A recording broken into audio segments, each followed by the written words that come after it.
নাকি আত্মারও পুজো হয়। আচ্ছা, এখানে আত্মারও পুজো হয়? এইখানে যে আত্মার বসবাস তা দেখা না গেলেও তাদের কথাবার্তা শোনা যায় গভীর রাতে। ডাকে কোন থেকে? आओ आओ जरा आओ।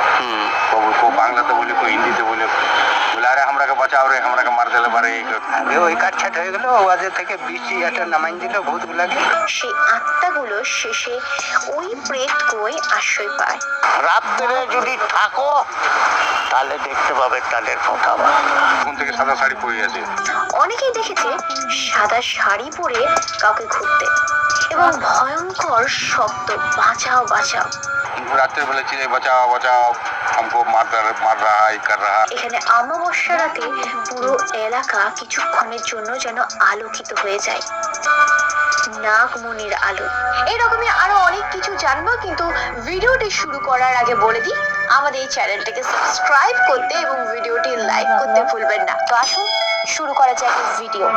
হে ফ্রেন্ডস, সো আরো একটি নতুন এবং সত্যি ঘটনার সাথে উপস্থিত হলাম আমরা আজ পর্যন্ত সমস্ত ভিডিওটিতে শুধু বলে এসেছি জীবন্ত কালী, কিন্তু মাকে তো জীবন্ত বলা হচ্ছে, কিন্তু এই কালী বাড়ির নাম কি? তো আসুন জেনে নিই সমস্তটা।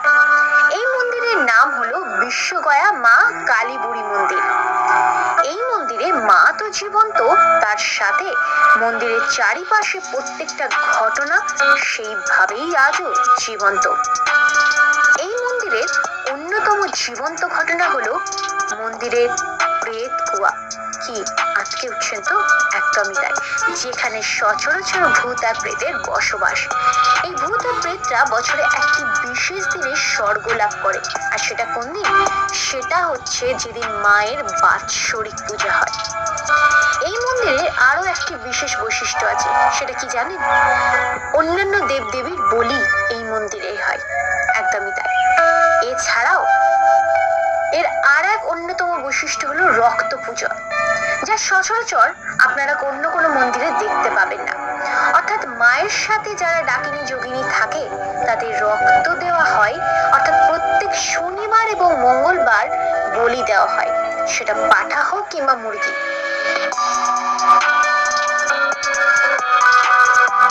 এই মন্দিরে রয়েছে বাবা বিষ্ণুর কাছে মা ইচ্ছাধারী, অর্থাৎ প্রত্যেক অমাবস্যাতে দেখা যায় এই ইচ্ছাধারী নাগ এবং নাগিন। সাদা, লাল এবং কালো তিন ধরনের ইচ্ছাধারী এই মন্দিরে দেখা যায়। এটা আমরা বলছি না, এটা বলছেন সেখানকার পুরোহিতরা। बहुत ধরনের আছে, কালো, সাদা, বহুত সব আছে। তিনটা একদম জ্বর আছে। আচ্ছা, 20 ফুট পুরো লম্বা আর বিরাট মোটা মোটা আছে। তারা ক্ষতি করে না আমাদের। আমরা দূরে থেকে দেখলি বাবা ডর লোককে।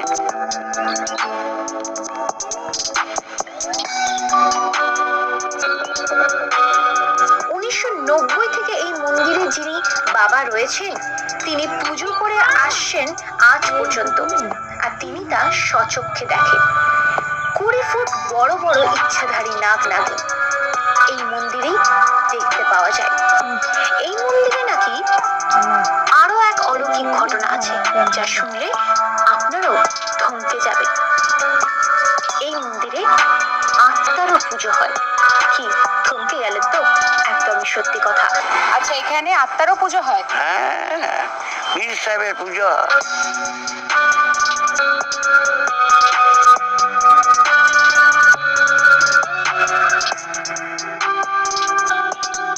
জানা যায় যে বা শোনা যায় যে এই রাস্তার পাশে যদি কোনো অ্যাক্সিডেন্ট হয়, সেই অ্যাক্সিডেন্টে মারা যাওয়া লোকের আত্মাগুলো নাকি এই মন্দিরে আশ্রয় গ্রহণ করে।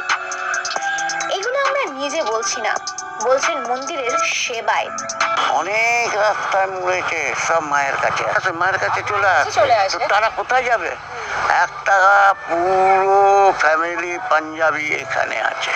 এইখানে যে আত্মার বসবাস তা দেখা না গেলেও তাদের কথাবার্তা শোনা যায় গভীর রাতে, এমনটাই জানিয়েছেন মন্দিরের সেবায়। ডাকে কোন থেকে? आओ आओ जरा आओ। को বাংলাতে বলি, को হিন্দিতে বলি, বলে আরে আমরাকে বাঁচাও রে, আমরাকে মার দিলে পারে। এই আত্মার মুক্তি কিন্তু একটা পীড়া পরই সম্ভব হয়। একটা পীড়া পার না হলে মুক্তি হয় না। এখানে যাদের গায়ে ভূত চাপে বা আত্মা থাকে তাদের এখানে কাটছাট করে মুক্তি করা হয় সেই মানুষটিকে। আগে ওই কাটছাট হয়ে গেল, ওদের থেকে বৃষ্টি এত নামাই দিল ভূতগুলাকে, আচ্ছা যে ধরে রেখেছে। হুম ডাক্তার ধরতে পারছে না, ও এইখানে ধরে নিচ্ছে। আচ্ছা আচ্ছা ধরে পরে ও কাটছাট করে ও বাবা নামাই দেয়। সেই আত্মাগুলো শেষে ওই প্রেত হয়ে আশ্রয় পায়। একদমই তাই, আপনারা ঠিকই শুনছেন। এই মন্দিরেই এটা সম্ভব। এখানে আত্মার বসবাস তা দেখা না গেলেও কিন্তু শোনা যায় তাদের কথাবার্তা। রাত্রে যদি থাকো তাহলে দেখতে পাবে তাদের কথাবার্তা।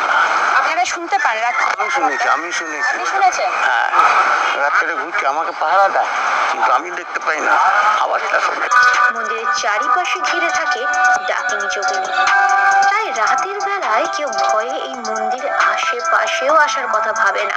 কোন থেকে সাদা শাড়ি পরে আছে, হুম তা আমরা সামনে যাই না, আমাদেরকে রুখে দেয় এখান থেকে, আচ্ছা এখান থেকে রুকেলে আহ, আমরা না যাবো না, ফির আমরা ঘুরে ঢুকে যাবি। তো অনেকেই দেখেছে সাদা শাড়ি পরে কাউকে ঘুরতে এবং ভয়ঙ্কর শব্দ বাঁচাও বাঁচাও। रात्रि बेला चिल्लाए बचाओ बचाओ, हमको मार रहा है, कर रहा। হুম জানি না এটা অলৌকিক কিনা তাদের মনের ভুল, কিন্তু স্বভাবতই তাদের মুখ থেকে শোনা কথা। এখানে অমাবস্যা রাতে পুরো এলাকা কিছুক্ষণের জন্য যেন আলোকিত হয়ে যায়। নাগমণির আলো সত্যি এক অলৌকিক ঘটনার সাক্ষী এই মন্দির। শোনা মাত্রই যেন লোমকূপ দাঁড়িয়ে যায়। এই মন্দিরে প্রত্যেক মঙ্গল এবং শনিবারেই ভোগ প্রসাদ রান্না করা হয়।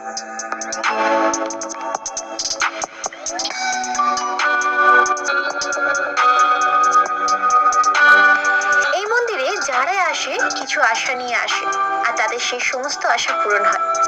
সব মনস্কামনা পূরণ হয় এই মন্দিরে এলে। মায়ের উপর শুধু দরকার একটু আস্থা এবং বিশ্বাস, কারণ মা যে জীবন্ত।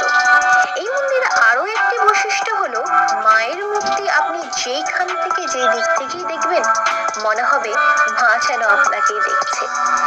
মায়ের চোখ থেকে এড়োনোও কিন্তু খুব মুশকিল। কিন্তু কি ভাবছেন, মন্দিরটা কোথায়?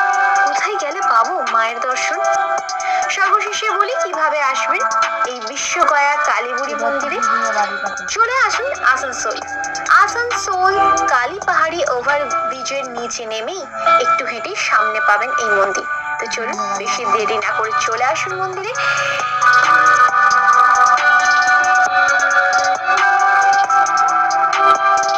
তবে বন্ধুরা, শুধু সেবায়িতের কথা নয়, এই মন্দির সম্পর্কে তোমাদের কি ধারণা অবশ্যই কমেন্ট সেকশনে জানিও যে ভিডিওটি কেমন লাগলো এবং এই বিষয়ে তোমাদের কেমন ধারণা। আর এই রকম আরো অনেক তথ্য পাওয়ার জন্য আমাদের চ্যানেলে অবশ্যই সাবস্ক্রাইব করো। আর এরকম নানান ভিডিও এবং নানান তথ্য নিয়ে আসবো আমরা। সাথে থাকো, সঙ্গে থাকো।